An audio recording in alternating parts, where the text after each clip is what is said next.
Salut tout le monde, bienvenue pour une nouvelle vidéo sur Gothic Sailing.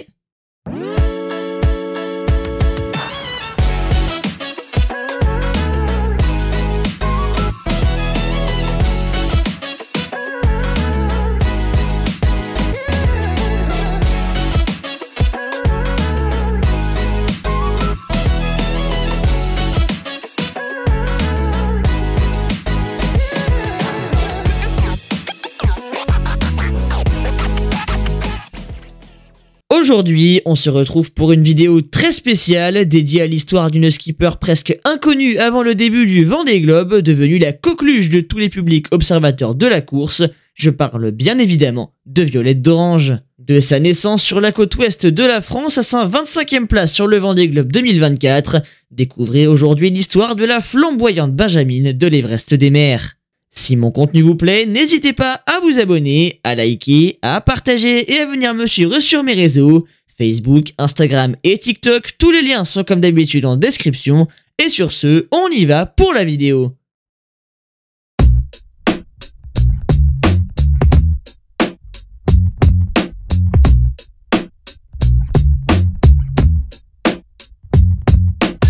Toute cette fabuleuse histoire commence le 17 avril 2001, quand, dans la ville de Rochefort, en Charente-Maritime, la famille d'Orange met au monde la Benjamine de leurs 3 enfants. C'est une jeune fille, Violette, qui est l'heureuse élue. Originaire de Paris, les parents de l'enfant, vétérinaires, se sont installés dans la région, dans la bourgade de Pont-l'Abbé d'Arnoux, qui compte à peine plus de 1600 habitants. Intéressés par l'univers de la voile, les parents inscrivent leurs 3 enfants à la Société des régates rochelaises à La Rochelle, et ce, malgré les plus de 50 km qui séparent leur domicile du centre d'entraînement. Violette commence l'optimiste à l'âge de 7 ans dans la ville portuaire de Charente-Maritime. Au début, pas passionnée par la voile, elle ne voit pas d'intérêt à poursuivre sa pratique et souhaite y mettre un terme, mais ses parents l'encouragent au moins à terminer la saison. Violette commence l'optimiste à l'âge de 7 ans dans la ville portuaire de Charente-Maritime. Au début, pas passionnée par la voile, elle ne voit pas d'intérêt à poursuivre sa pratique et souhaite y mettre un terme, mais ses parents l'encouragent au moins à terminer la saison. Elle y prend cependant goût sur la suite de la saison par l'intermédiaire de la compétition, mais aussi grâce à son père, qui est camarade de promotion de la légende de la voile française Jean-Pierre Dick, qui compte la société de santé animale Virbac parmi ses sponsors titres, emmène régulièrement Violette voir les départs de course de ce dernier.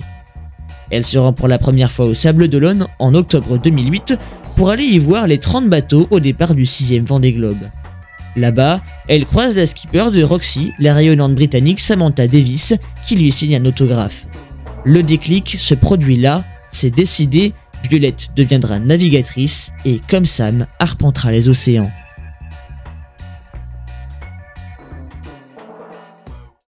Dès lors, l'histoire d'amour avec la course au large peut commencer pour la jeune Aquitaine. Elle intègre le pôle France de La Rochelle avec lequel elle fait ses débuts en compétition et est admise en section sport-études voile au lycée Jean Dautet basé dans la même ville. Elle s'impose rapidement comme une pointure dans les joutes de la classe optimiste en participant à des courses internationales renommées comme la Dutch Young Regatta de Workum aux Pays-Bas, le national anglais à Weymouth ou encore la semaine de Schœlcher en Martinique, et s'offrant de très belles performances, avec notamment la 4e place au championnat d'Europe d'optimistes féminins au Pays de Galles sur 49 participantes, une sélection au monde d'optimistes de Buenos Aires et la médaille de bronze des championnats de France en 2015. Et très vite, Violette commence à ressentir non plus seulement une envie de régate, mais une envie de grand large. Et à partir de cela, pour finir en beauté ses 8 premières années de voile avant de changer de catégorie, germe une idée complètement folle dans la tête de la jeune lycéenne. Traverser la Manche en optimiste. Elle ne perd pas la tête, mais elle est juste particulièrement ambitieuse. Traverser cette mer particulièrement rugueuse, sur un bateau qui ne fait pas plus de 2,36 mètres de long pour un petit gréement d'1,12 mètre, c'est de la folie. Mais ce n'est pas un frein pour Violette qui prépare son aventure à la manière d'une transat, entourée par un routeur à terre et une équipe de sécurité. Le 25 mai 2016, elle s'élance de l'île de Wright à 3h30 du matin et arrive à Cherbourg 14h56 plus tard, après avoir parcouru environ 70 000 en solitaire à la vitesse moyenne de 4,7 nœuds. Une première mondiale dont elle établit évidemment le premier record. De quoi parfaitement clôturer des débuts formidables aux compétitions en optimiste avant de passer dans la cour des plus grands, le 420. Et déjà, Violette formule un rêve qui n'est alors plus jamais sorti de sa tête. C'est vrai que j'aimerais bien faire des grandes compétitions comme le Vendée Globe ou les Jeux Olympiques. Si la saison 2016 se termine sur une magnifique note, ce n'est que le début pour la jeune Charentaise. Car si le 420 constitue la suite naturelle de l'optimiste, elle va très vite montrer qu'il ne lui faut pas le temps d'adaptation pour aller chercher ses premiers résultats.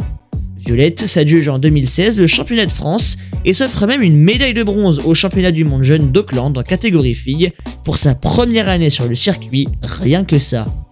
Associée à Camille Orion, elle confirme son grand potentiel l'année suivante en conservant son titre national et en améliorant sa performance lors des mondiaux jeunes à Sanya en Chine, avec cette fois une médaille d'argent en catégorie filles, tout en s'offrant le bronze continental au championnat d'Europe. Mais Violette, il faut l'avouer un peu nostalgique de l'optimiste, troque son 420 pour revenir à ses origines en fin d'année 2017. Après la traversée de la Manche, elle veut s'offrir un nouveau défi incroyable. Traverser cette fois le détroit de Gibraltar en partant du petit territoire britannique vers les côtes du Maroc. Avec un bateau suiveur derrière elle, elle boucle cette nouvelle prouesse en 5h27 minutes, une nouvelle première mondiale à seulement 16 ans. Quelque temps après son arrivée, elle déclare vouloir arrêter le 420 en fin de saison 2018 pour se lancer dans un nouveau projet, le Mini, ce petit bateau de 6,50 m, avec comme ambition de rentrer définitivement dans l'univers d'une course au large en participant à la Mini Transat, référence absolue dans le domaine et premier vrai test à passer en vue ensuite de viser plus haut. Elle clôture en beauté son aventure en 420 en s'offrant une nouvelle fois le bronze en catégorie filles sur les mondiaux juniors à Corpus Christi aux États-Unis, avant enfin de sauter de plein pied dans la cour des grands.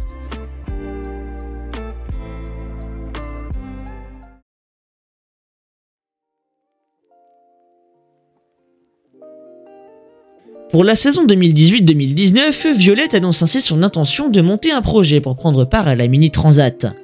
Rejointe par Aérocampus, un campus de formation aquitain dédié à la filière aéronautique et spatiale, elle montre très vite de quoi elle est capable. S'offrant la 4e place en septembre 2018 sur le chrono 6,50, elle termine 3e sur 18 avec Camille Hautefait sur l'Archipelago 6,50 en mars 2019, puis 22e sur 60 lors de la Pornichet Select le mois suivant. Les 3 dernières courses avant l'échéance reine de la Mini Transat ne sont pas un reste non plus. La Charentaise termine 19e de la Mini en mai sur 64 bateaux, 18e sur 54 lors de la renommée Mini Fastnet en double avec Louison Moreau et 9e sur 48 lors de la Transgascogne solitaire.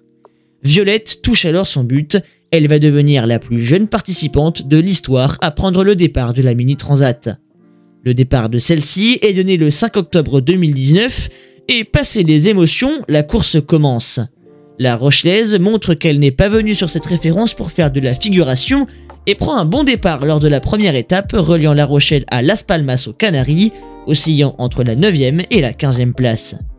Si la seconde partie d'étape lui est moins favorable, elle sécurise tout de même une très belle 22e place sur 62 bateaux de la catégorie série, car oui, la Mini Transat compte 2 classements, une en catégorie prototype, l'autre en catégorie série, alors que 3 bateaux ont abandonné.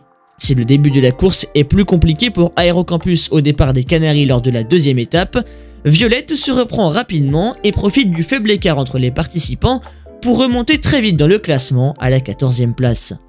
Si elle perdra 2 places au profit de Julien Letissier et Sébastien Guéot, la plus jeune participante de l'histoire de la course coupe la ligne d'arrivée située au Marin en Martinique après 17 jours, 0 h 55 minutes et 34 secondes de course et en termine ainsi avec brio sur sa première transatlantique alors qu'elle est tout juste majeure.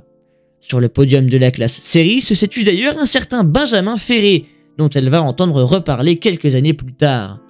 L'exploit est retentissant et le nom de Violette d'Orange commence peu à peu à se faire entendre dans les sphères de la course au large, et ce au-delà de la classe mini.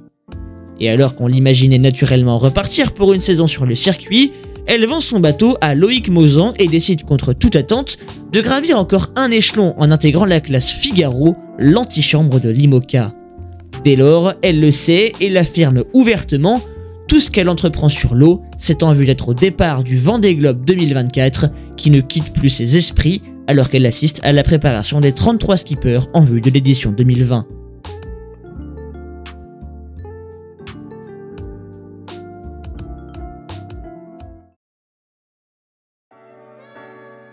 Violette d'Orange monte alors son projet en envisageant dès sa première année dans la classe une participation à une autre course de grand prestige, la Solitaire du Figaro, véritablement antichambre du Gotha de la course au large, que ce soit IMOCA ou Ultime. Il faut savoir que la classe Figaro met aux prises des concurrents naviguant sur des bateaux monotypes, c'est-à-dire qu'ils ont tous le même navire.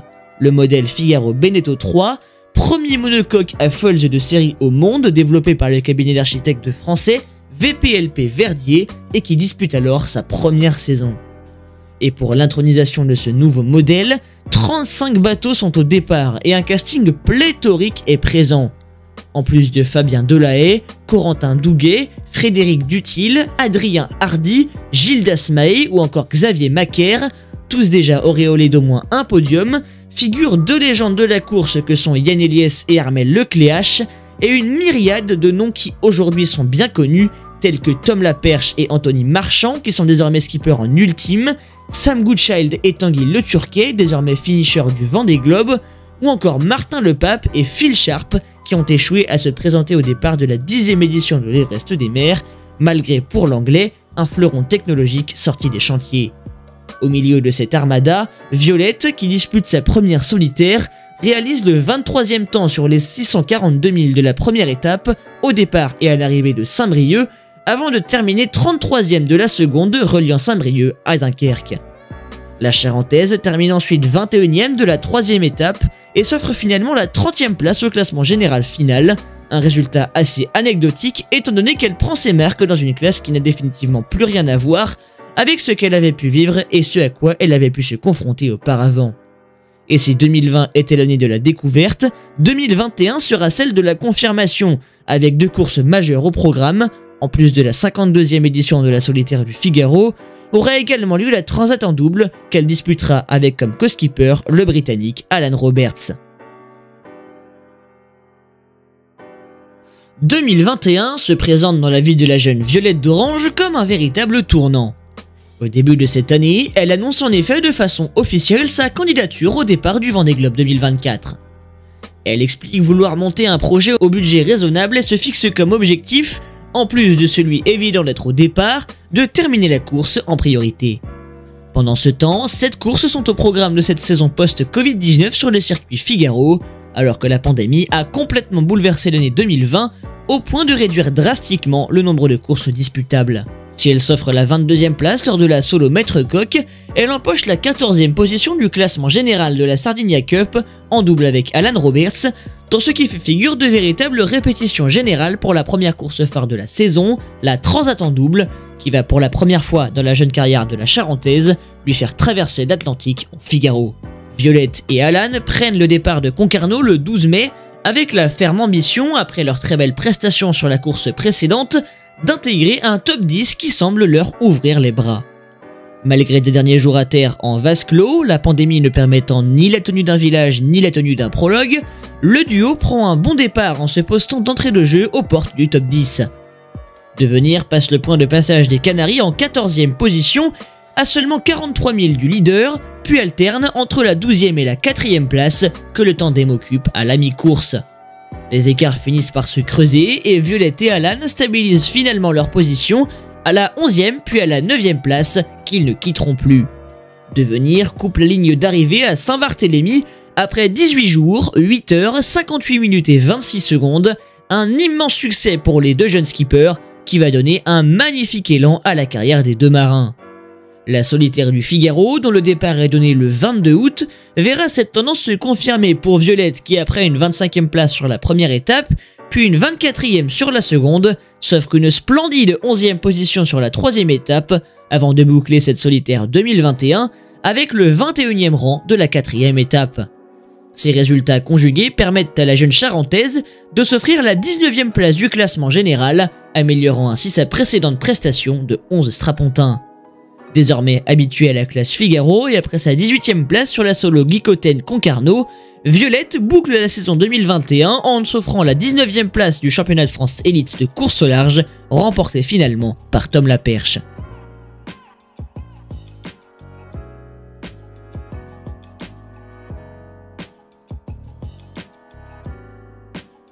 La saison terminée, Violette peut ainsi se concentrer de façon plus précise à partir de l'automne 2021 sur son projet Vendée Globe. Et c'est alors qu'un vieux sage de la classe IMOCA au palmarès long comme le bras, qui, croyez-le, est très long, et qui souhaite pour la 10e édition de l'Everest des mers faire construire un nouveau bateau atypique, propose à Violette d'Orange, 20 ans seulement, de lui céder sous réserve de financement la barre de son légendaire bateau. La légende de la voile, l'emblématique Jean Le Cam vient au contact de la Charentaise en lui proposant la transmission de son savoir sur ce support si convoité dans l'optique de sa participation au Vendée. S'il a fini au lambeau lors de l'édition précédente et qu'il est alors loué à Éric Bellion en attendant la construction de son nouveau bateau, le sister ship de celui du roi Jean, il est sans rappeler qu'Hubert est une icône de la course au large. Triple finisher du Vendée Globe, dont une victoire en 2008 avec Michel Desjoyaux, vainqueur sur la Barcelona World Race 2014-2015, le Tour du Monde en escale en double au départ de Barcelone et vainqueur IMOCA de la Transat Jacques Vabre 2007.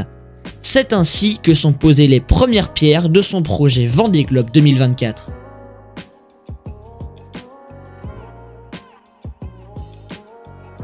En parallèle de tous ces mouvements et dans la continuité de ses progrès entamés depuis 2 ans en Figaro, Violette entame une saison de perfectionnement en vue de son intronisation prochaine sur le circuit IMOCA. Si les 2 années précédentes et notamment la première étaient axées essentiellement sur la découverte et l'apprivoisement de son nouveau bateau, cette fois ce que vise la Charentaise, c'est la performance et pas autre chose, dans le but d'être la mieux armée possible pour le 60 pieds. Elle se maintient premièrement dans ses standards de la saison précédente sur les premières courses de cette nouvelle cuvée, avec une 20e place sur la solo Maître Coq, puis impressionne sur la Sardinia Cup en accrochant une magnifique 4e place en double avec Julien Pulvé, le même qui est aujourd'hui co-skipper de l'IMOCA Maître Coq 5. Après cette expérience flamboyante, Violette arrive sur la solitaire du Figaro avec l'intention d'intégrer le top 10 de l'épreuve, pour ce qui s'apparente vraisemblablement à sa dernière solitaire avant son entrée dans le Gotha de la course au large en monocoque. Et commençant pied au plancher afin d'affirmer ses ambitions, elle boucle la première étape reliant Nantes à Port-la-Forêt en 7e position sur 34 bateaux engagés. Elle établit ensuite le 11e temps de l'étape 2, Port-la-Forêt-Lorient, avant de boucler la 3e étape reliant Royan et Saint-Nazaire en 10e position. Vous avez compris, la moyenne des 3 lui offre ainsi une 10e place magnifique pour sa dernière saison en Figaro, elle qui termine pourtant 2e femme de cette édition, derrière Elodie Bonafous. Une bien belle manière de clôturer la parenthèse Figaro pour Violette, qui termine 12e du championnat de France, de quoi passer le step Figaro-IMOCA d'une façon brillante.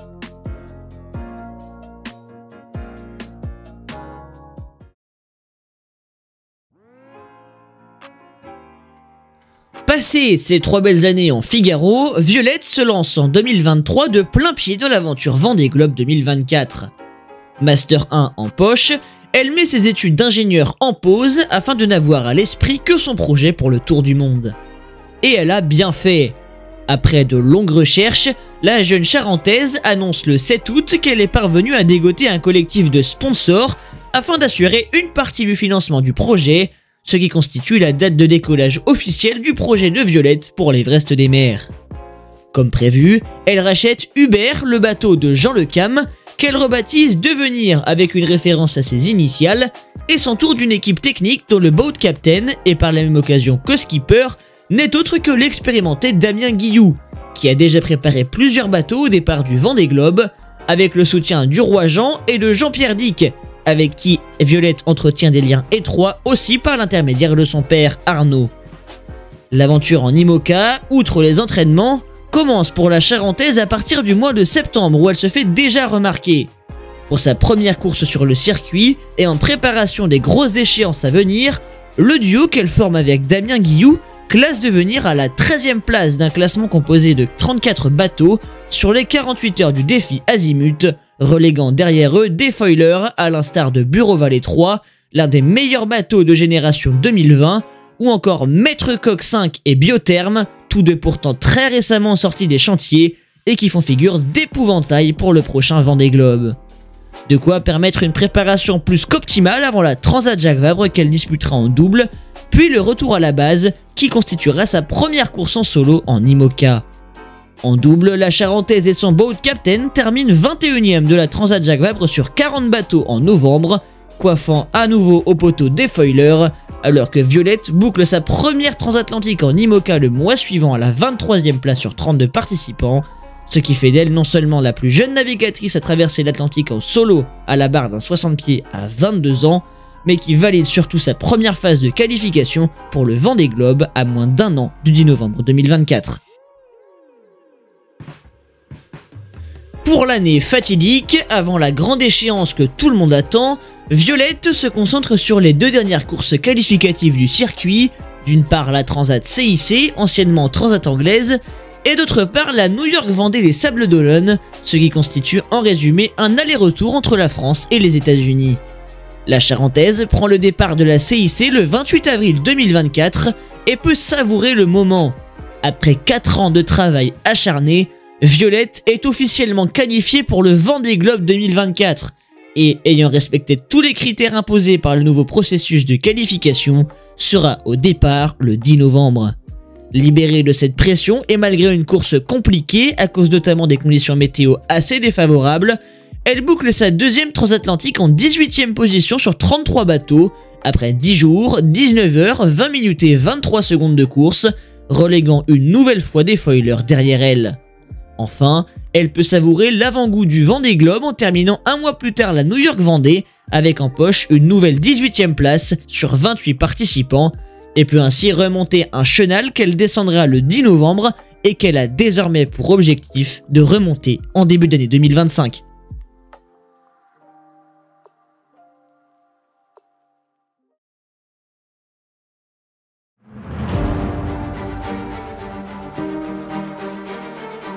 Dimanche 10 novembre 2024. Après 2 semaines de village histoire de se mettre dans le bain pour l'événement, c'est le grand jour. À 23 ans, Violette s'apprête à prendre le départ de son tout premier Vendée Globe et par la même occasion à en devenir la Benjamine toute édition confondue devant Alan Roura qui avait battu ce record en 2016 lors de sa première participation. Après une descente du chenal mémorable qui l'a fait pleurer d'ailleurs à chaudes larmes par ce doux matin sablé, devenir se montre au public massé sur le plan d'eau pour assister au départ, avec à l'intérieur une skipper concentrée qui, bien que secouée par l'émotion palpable des adieux, est déjà rentrée dans sa course. Alain Leboeuf, président du conseil départemental et de la SAEM Vendée, donne le top à 13h02. Voilà Violette partie pour environ 3 mois de mer à la découverte des océans du globe. Dès le début de la course, la Charentaise joue la carte de la prudence et décide de passer à l'extérieur du DST du Cap Finistère, en sécurité par rapport au cargo et aux pénalités, mais essuie de plein fouet le premier front qui fait face à la flotte, prise dans 2 mètres de creux et des rafales montant jusqu'à 40 nœuds.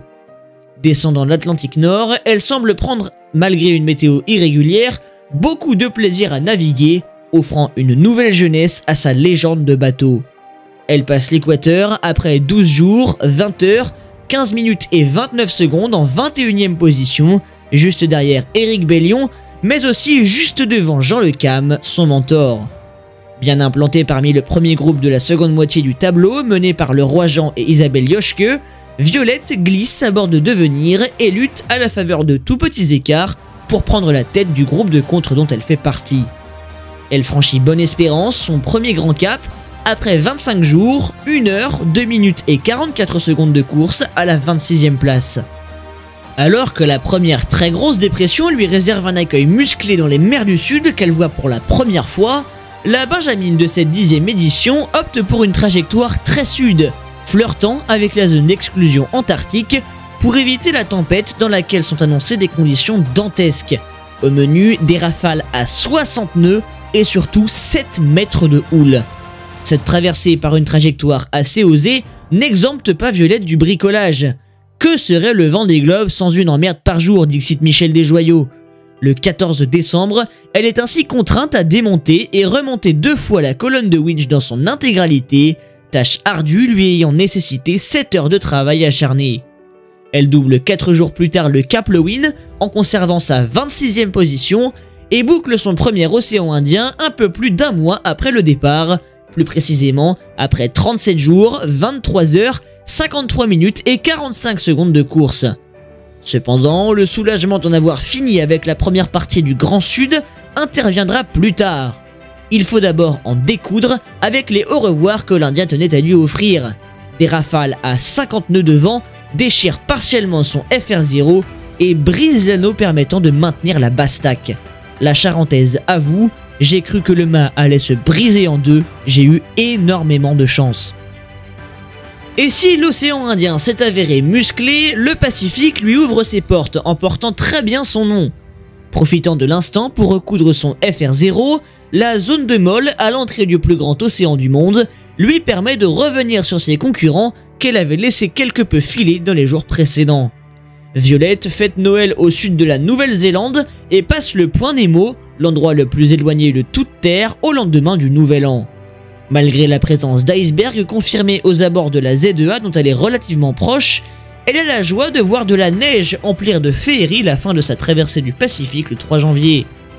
Néanmoins, 3 jours plus tard, Violette prend une décision stratégique tout autre. Voyant un énorme front se préparer aux abords du Cap Horn, la Charentaise se rappelle que, même si elle s'est prise au jeu de la compétition, la préservation de sa santé et de celle de son bateau est absolument primordiale pour réussir son objectif premier, boucler la course. Elle est talonnée par Éric Bellion et Arnaud Boissière qui prennent la même décision et passent le Cap Horn 3 jours plus tard en 28e position après 60 jours, 1 heure, 14 minutes et 29 secondes de course, mettant son premier Grand Sud dans les rétroviseurs de devenir à 23 ans seulement, malgré une grosse avarie de moteur qui le rend inutilisable. Ça marque le début de l'Atlantique, j'ai l'impression que ça va être une nouvelle course et c'est ouf quoi, j'ai réussi à aller jusqu'au Cap Horn. C'est trop bien en vrai.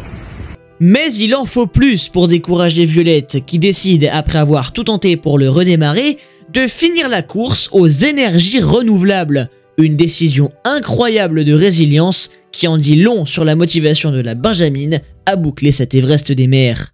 Mais bon, ça se saurait si on ne multipliait pas les avaries sur le Vendée, et une semaine plus tard, Violette est confrontée à de nouveaux problèmes, cette fois au point culminant du bateau, tout en haut du mât. Elle ne se dégonfle pas et y monte par un beau temps le 16 janvier afin de réparer une pièce qui avait cédé lors d'un front auquel elle a dû faire face quelques jours auparavant et qui avait fait tomber une de ses voiles à l'eau. Si elle trouve ce passage en haut du gréement à la fois effrayant et à la fois trop beau, elle y prendra malheureusement beaucoup moins de plaisir 3 jours plus tard lorsqu'elle est obligée d'y retourner, mais cette fois par 20 nœuds de vent et 2 mètres de creux. Encore effrayée de cette expérience, elle raconte « Franchement, c'était un cauchemar, j'ai cru que j'allais me faire mal. Je ne le referai plus jamais de ma vie dans un tel contexte parce que j'ai eu trop peur. » Si ces avaries couplées à une navigation au large du Brésil est très ralentie par de nombreuses zones de molle, voire de pétoles successives, qui lui ont fait prendre du retard sur ses deux cibles privilégiées, Louis Duc et Sébastien Marcet, Violette franchit finalement l'équateur pour la seconde fois le 27 janvier, après 77 jours, 13 heures, 6 minutes et 54 secondes de course, en 27e position, avec un écart fortement réduit sur Fives Lantana Environnement et Foussier. La remontée de l'Atlantique Nord, au contraire de celle de l'Atlantique Sud, sera bien plus tonique. Après des alizés puissants, la Charentaise repasse devant Louis Duc et Sébastien Marcet et en vient même à lutter avec Kojiro Shiraishi pour la 24e place au large des Açores le 4 février.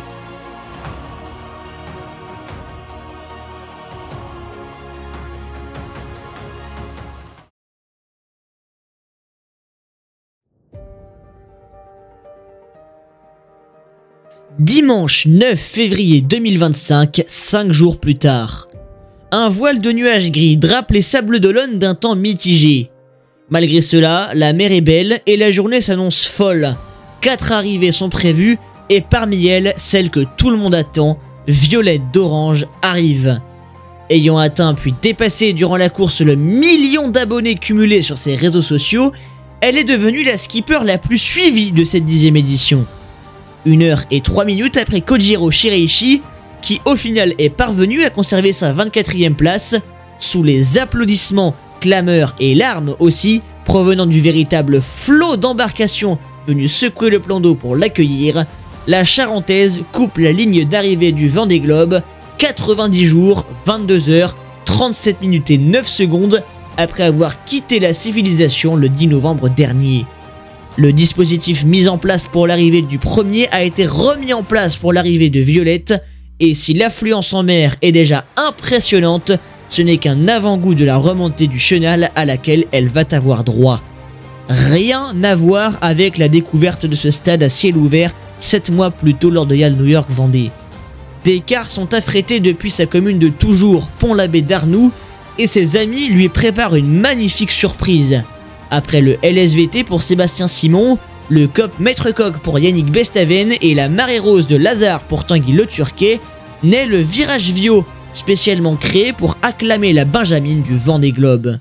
Dans une ambiance réellement indescriptible, du jamais vu en 35 ans de Vendée Globe, l'héroïne de toute une génération, Violette d'Orange, remonte sidérée le stade à ciel ouvert des Sables d'Olonne et pleure de joie. Elle l'a fait, elle a vaincu le globe, elle est tour du mondiste.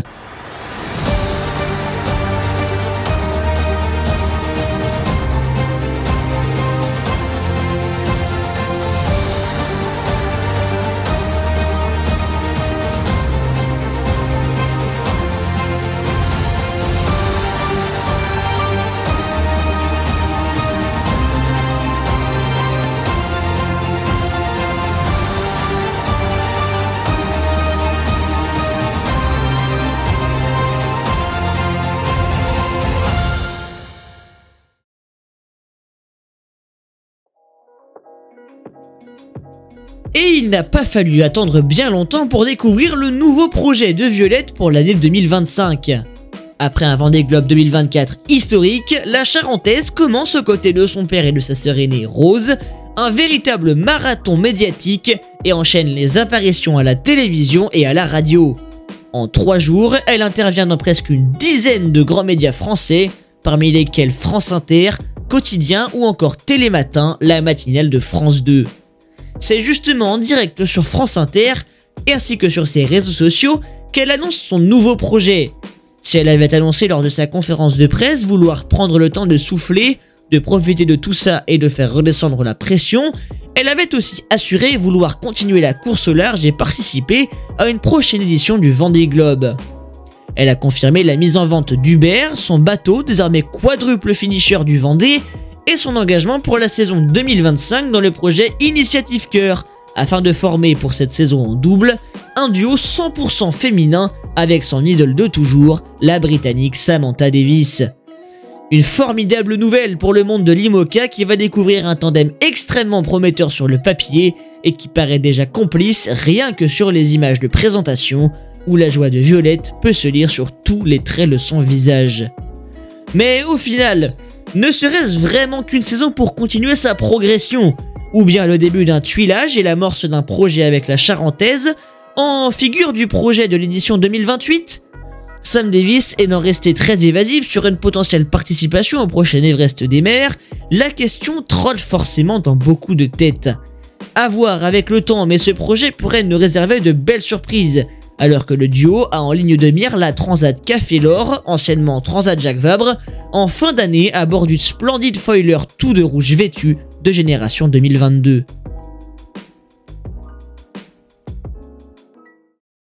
L'histoire de Violette d'Orange, c'est une histoire de précocité, de persévérance, de rêves exprimés et d'envie de grand large. Piquée à la voile dès le plus jeune âge, plongée dans l'univers marin grâce à son père, à son idole Sam Davis, à Jean-Pierre Dick, l'ami d'Arnaud, accompagné par ses mentors, son entraîneur Jeanne Grégoire avec qui elle a navigué et appris, à Jean Le Cam qui a fait décoller son projet, Vio, de son surnom, est devenu en seulement quelques années une figure incontournable du paysage de la course au large française et désormais internationale.